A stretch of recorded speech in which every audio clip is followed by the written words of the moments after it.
ஐரோப்பிய ஒன்றியத்துடன் சுதந்திர வர்த்தக ஒப்பந்தம் மேற்கொள்வது தொடர்பாக பிரதமர் மோடி அந்நாட்டு தலைவர்களுடன் தொலைபேசி வாயிலாக உரையாடியுள்ளார். இதனிடையே ஜிஎஸ்டி சீர்திருத்தம் நாட்டிற்கு இரட்டிப்பு பலன்களை தரும் என்றும் பிரதமர் கூறியுள்ளார்.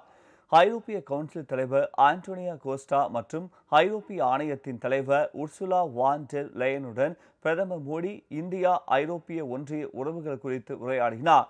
இந்த உரையாடலின் போது இந்தியா ஐரோப்பிய ஒன்றிய சுதந்திர வர்த்தக ஒப்பந்தத்தை விரைவாக முடிப்பதற்கும் இந்தியா மத்திய கிழக்கு ஐரோப்பா பொருளாதார வழித்தடத்தை செயல்படுத்துவதற்கான உறுதிப்பாட்டை மீண்டும் அவர்கள் உறுதிப்படுத்தினர்.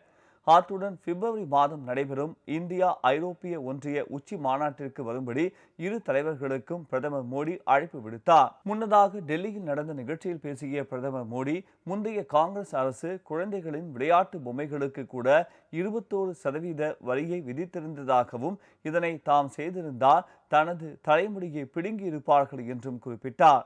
மக்களுக்கு பண சேமிப்பு, நாட்டிற்கு பொருளாதார வளர்ச்சி என்று ஜிஎஸ்டி சீர்திருத்தம் இரட்டிப்பு பலன்களை கொடுக்கும் என்றும் இந்த சீர்திருத்தம் நவராத்திரிக்கு மறுநாள் செயல்பாட்டிற்கு வரும் என்றும் பிரதமர் தெரிவித்தார்.